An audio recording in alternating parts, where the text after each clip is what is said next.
Hello world, welcome back to the Pocket Gamer podcast with your hosts, me, Brian Baglow, and our regent of retargeting, Miss Peggy and Salz. Peggy, it has been an absolute age. You're looking fabulous. How are you?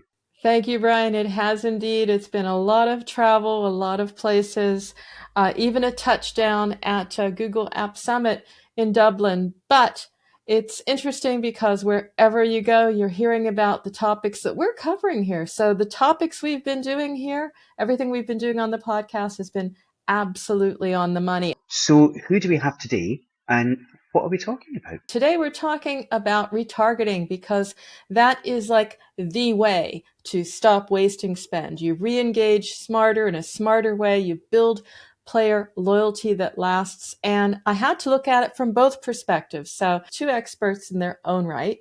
We have Kentaro Sugiura, and perhaps you wave for us, Kentaro. There you are, lead UA manager at Rovio. He brings us real world lessons from some of the titles that he's worked on, Brian. So very important for our audience. And Nick Blake, head of growth at Bigabid. Welcome, Nick, because you work with studios worldwide to do exactly what I'm talking about, turn data into more efficient re-engagement. So great to have you both. Thank you so much. It's an absolute pleasure to have you here. So before we go diving in, one of the things that Peggy and I know is that we have a really broad audience. We've got some real subject matter experts out there, but we've also got some developers who are maybe working on their first ever title. So let's start simple. So if you're not knee deep in your UA, how do you explain retargeting to somebody? Kentaro, how do you define it? And why has it become such an important part of your strategy at Rovio? The retargeting is basically you reacquire back the user who already acquired before. So it's not completely new user, but previously play your game. For us, we have a lot of portfolio games, a lot of evergreen games. So it is very important for us to do like a retargeting campaign in a paid way, but also the organic way. Nick, from your kind of broader market view, what's changed in 2025? Why is retargeting suddenly the must-have rather than a nice-to-have? There's been a couple of things, really. I mean, there's been the ongoing problem that a lot of game developers have been facing where the payback window has been extending as money's become tighter generally across the board.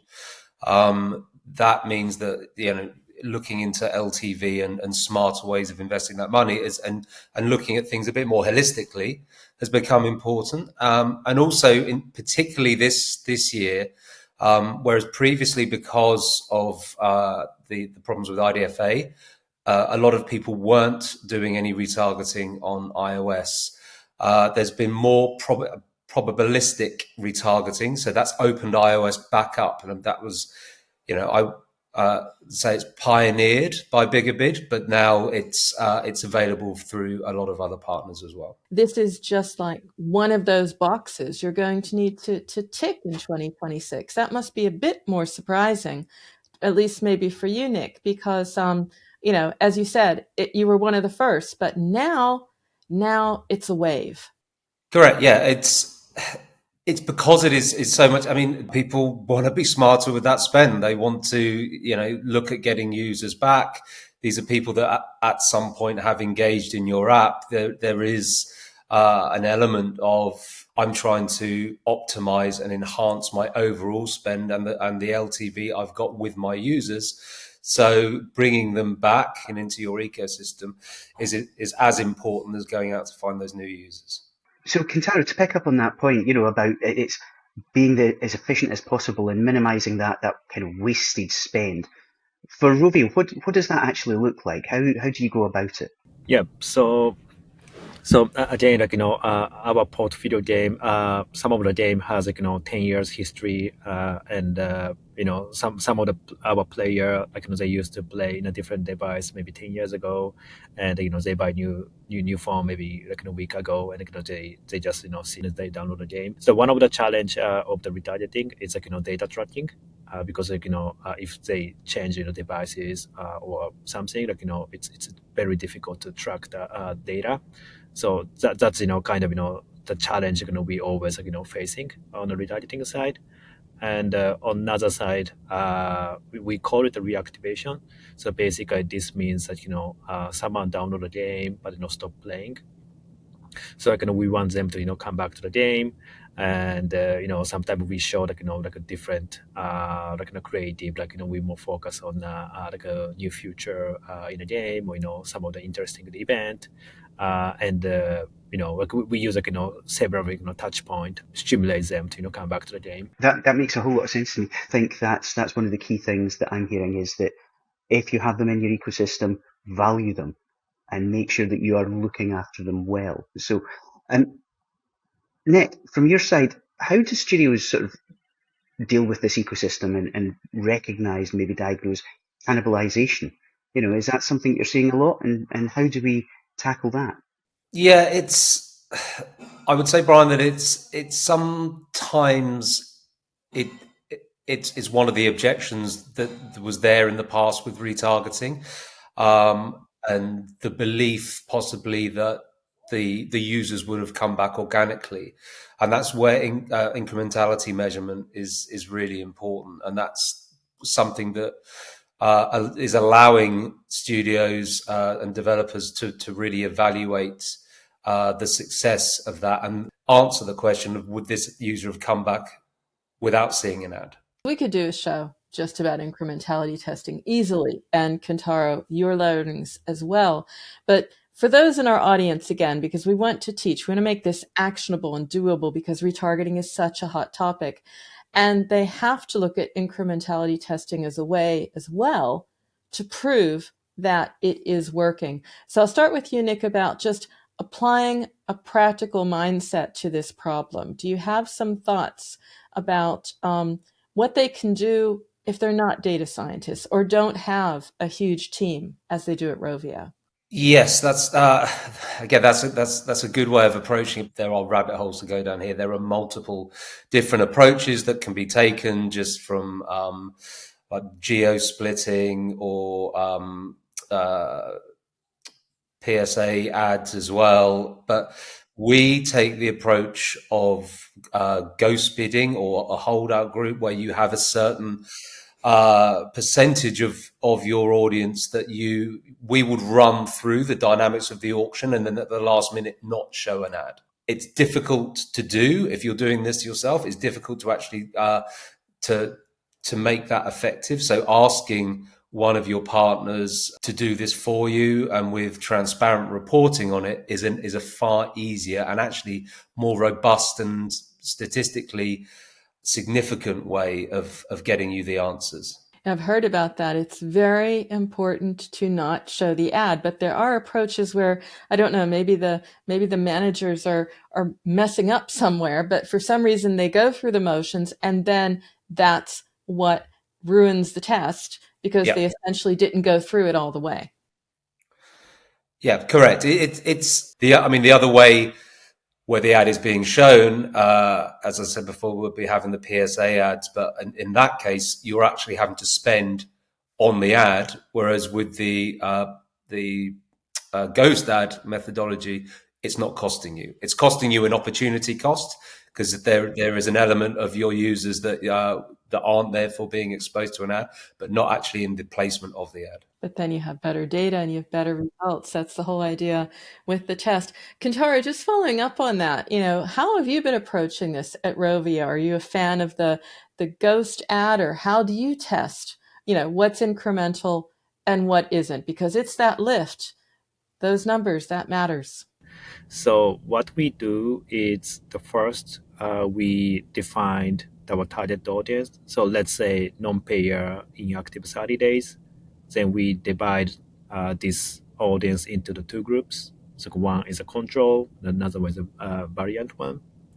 And then we run the retargeting campaign, like one group, let's say for the variant one, and see that what's the return rate, control versus variant, and then we can define that what is the impact of running a retargeting campaign.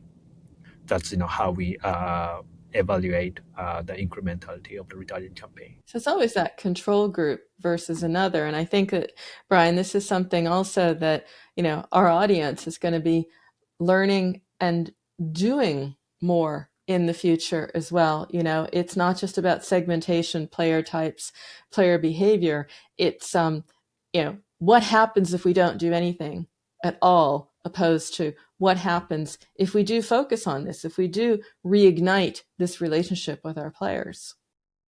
Very much so, Peggy. It was something that you said, Nick, which was all about the opportunity cost. I think there's a lot of hesitancy and there's a lot of kind of, I guess, trepidation for some developers about wasting an opportunity to re-engage, retarget. But without that kind of baseline, without that sort of really practical sense of what your players are going to respond to, then you're still very much guessing. That's right, Brian. It is important for developers to not waste this opportunity and to be bolder in their decision making, because as I mentioned before, lifetime values is what you're really optimizing towards and maximizing the investment that you've already made to acquire a user. So that hesitancy is allowing someone else to get to them, to get them into their environment, and B, you really want to be able to demonstrate that it's working. So using incrementality is a way where that decisioning is actually adding value, that dollar spent is providing uplift. That's a great segue to you, Kentaro, because this is exactly the thinking that you've had in how you framed this. You've looked at your portfolio and you've ran some A/B tests and titles and finding, which are the players to focus on, which ones are inactive, which ones come back organically. It was at some level surprising. You would think that a certain level of inactivity would be the one to focus on, but you found something completely different. Yes, so we've conducted one experiment with one of the portfolio game, and basically what we did is that we divided user to the few basket of inactive window. So some of them like 7 days, 14 days, 30 days, 60 days, and we run A/B tests. So like a control group and a variant. What we saw is that some certain inactive window, let's say 14 days, actually their user return rate is higher than 7 days with retargeting ads. That's a kind of surprise for us because we know 7 days is a kind of best, but can be a little bit wasted because people come back to the game organically. But what we see, the 14-day is a kind of the sweet spot of the inactive window with paid retargeting campaign. So that's very different. 14 days. That's an interesting window because I think it has something to do with maybe you are top of mind and you are staying top of mind. If you wait for a different window or you adjust that retargeting window, it does have an impact. What did you see when you were, Kentaro, when you were adjusting that, the impact that it had on efficiency or result? I think this can inactive window because a sweet spot of the inactive window can be different for each of game, depending on the genre, depending on your audience.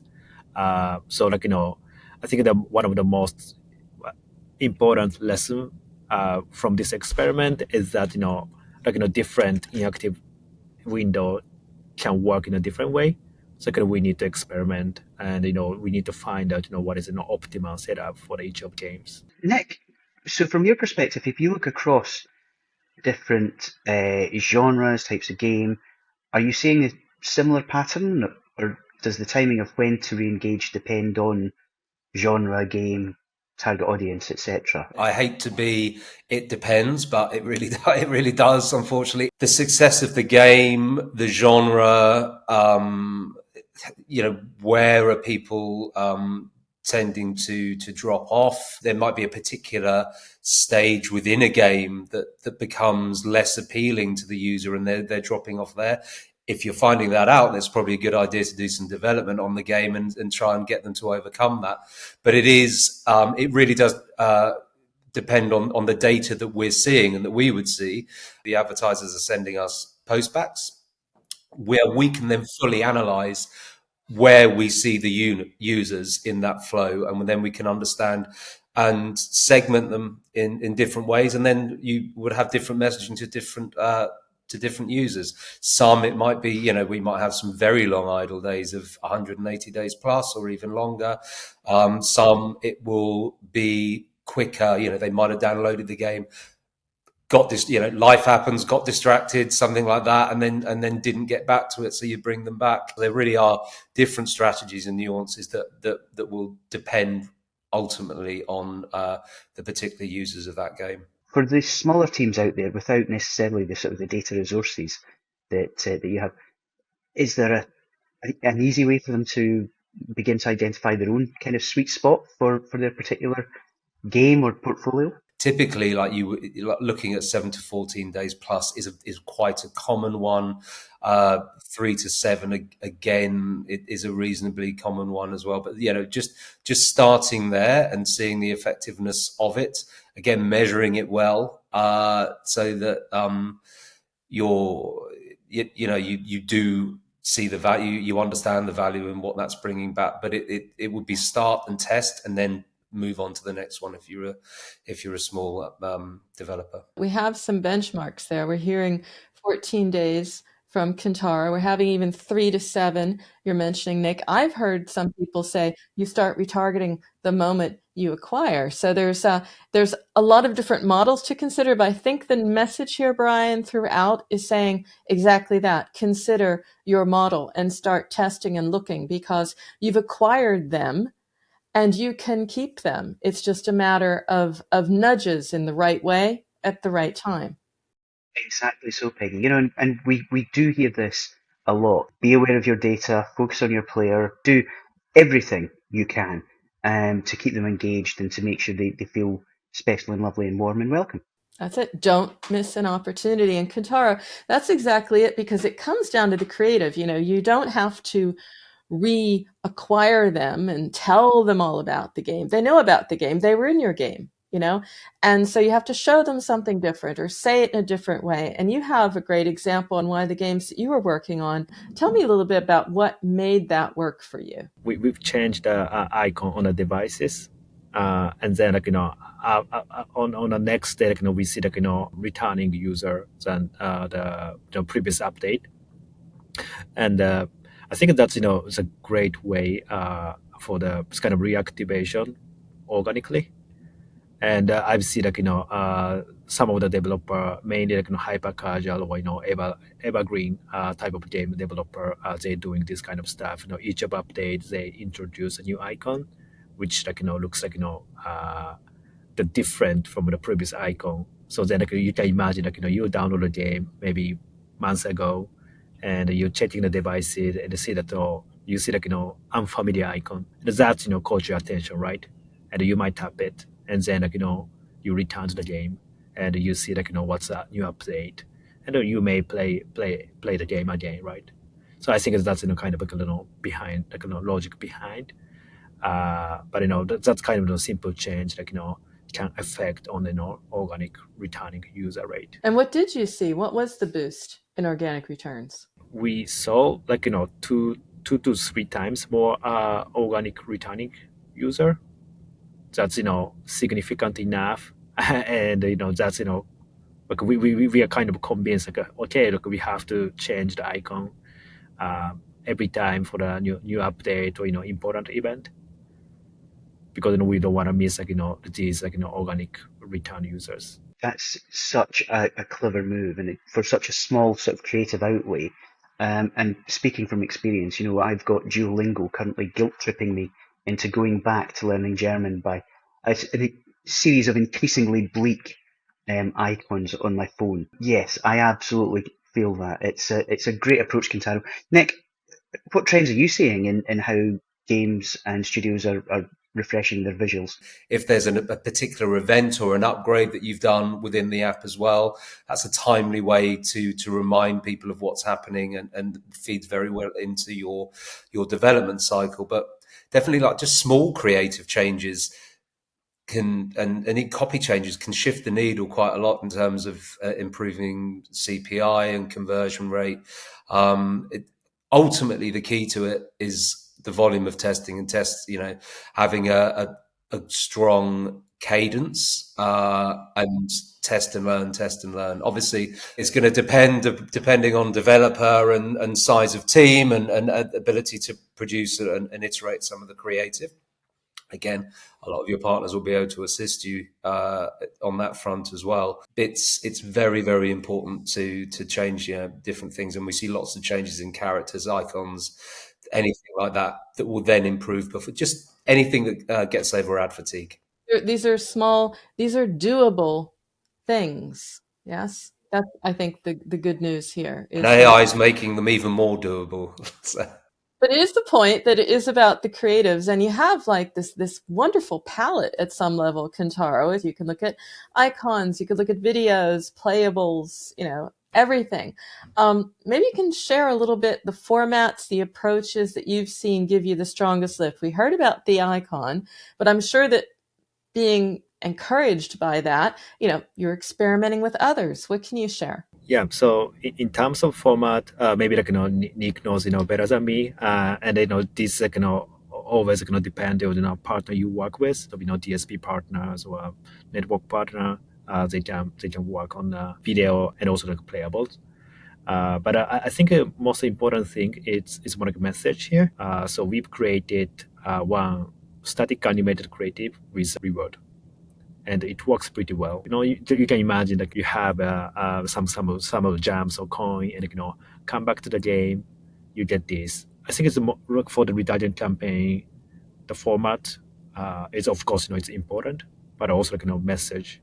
It's more important. Kentaro, you're absolutely correct. It's using everything at your disposal in the simplest opportunities to catch your players' attention. Nick, are you seeing studios starting to really build playbooks for all of this kind of activity? And, are they looking at what to refresh, how to test, how often?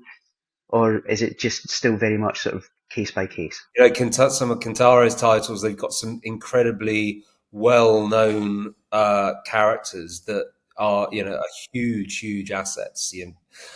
The last day of China Joy, when you've got members of the public dressing up as their favorite mobile characters and turning up at the event, you can see the loyalty that has. So if you have that sort of brand strength, then you really must be utilizing that, and you can change with various different things in terms of the video and the copy you would use for those type of things. Otherwise, if you're not blessed with such strong characters and assets, UGC is also very good. You've seen a big increase in that across some genres. But as I said before, the main thing on the playbook is just test often, find out what works, and then keep going. It is definitely not set and rest. You've got to keep working at it. But we do know that it does work, so it's worthwhile. Yeah. It just makes sense. You're talking about what's a reason to return to the game, and you're making that very clear and very compelling. Yeah, I think the message is going to really depending on the event you want to push, game, live stageable games. It's it depends on a lot of things, but I think it's wise to think about what kind of message you want to deliver to user, and what's the reason they come back to the game. Again, always thinking about the player, Brian. Why come back?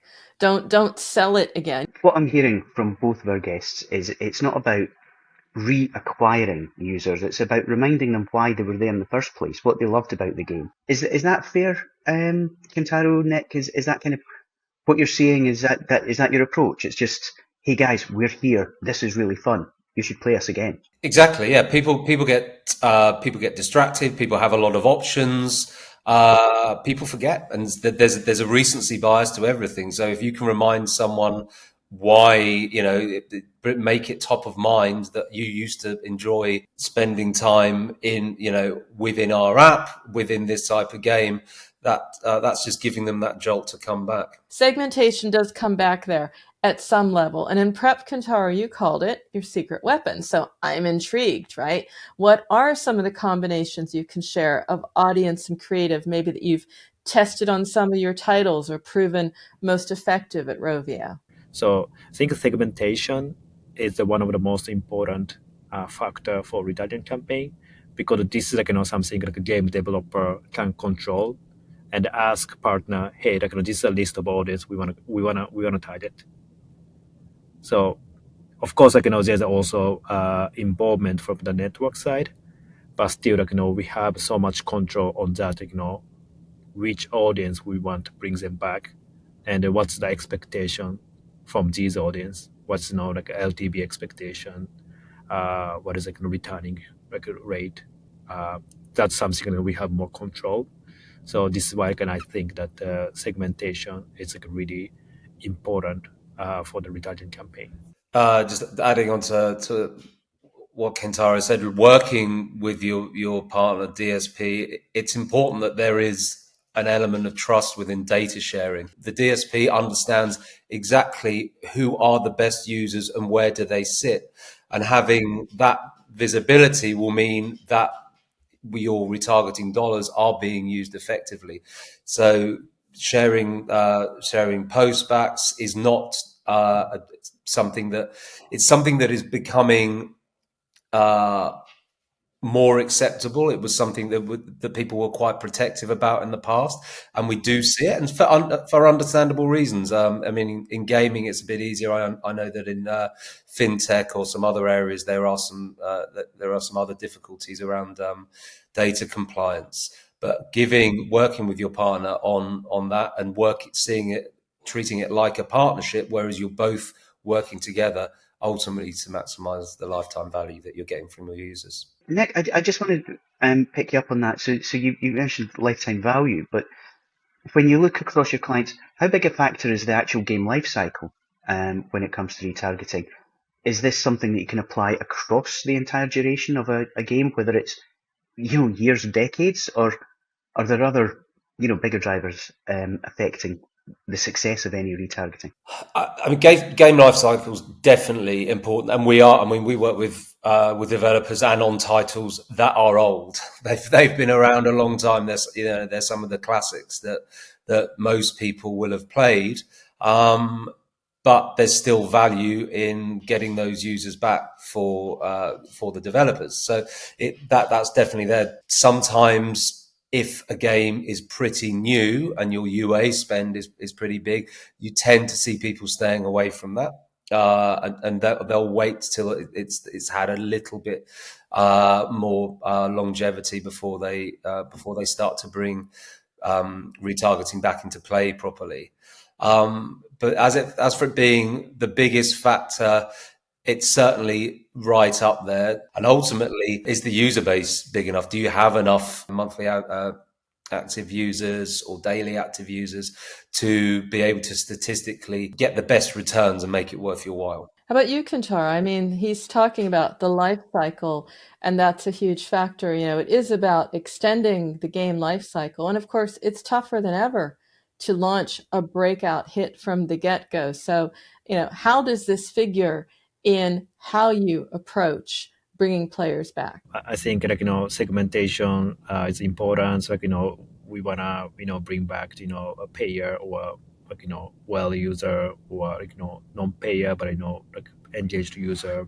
So depending on the context here, but for us it's quite crucial to keep the engaged user as much as we can, and another context here is messaging. So we have a few exciting events maybe every quarter for each of portfolio games. At that time we run some of the retargeting campaign, and kind of appealing to the old users that, hey, we have the new update, exciting, come back to the game. That we're doing consistently. So just maybe wrap it up with a couple of rapid fire questions. And I'll start with you, Kentaro. The common misconception about retargeting, something surprising here about retargeting. I believed in that, like a shorter inactive window, like people more come back, and it doesn't make sense to the retargeting campaign. But we found that at least for some of the game, like running a retargeting campaign for inactive 2 weeks, 14 days, it does make sense. Like we see some value, we have some business impact, revenue uplift.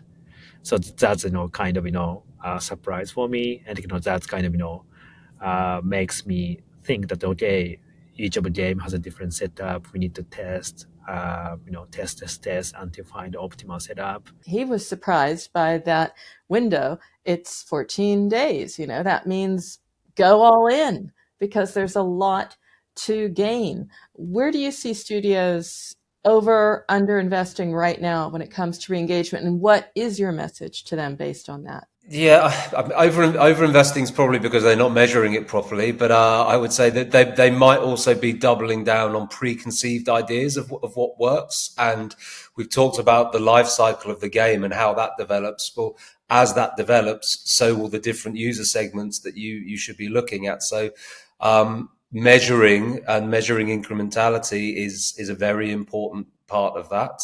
And under investing, again, I would say people that are not really having a strong cadence in terms of their creative strategy, and are really just assuming that organically all of their users are coming back. That they're really the areas that you need to be avoiding as well.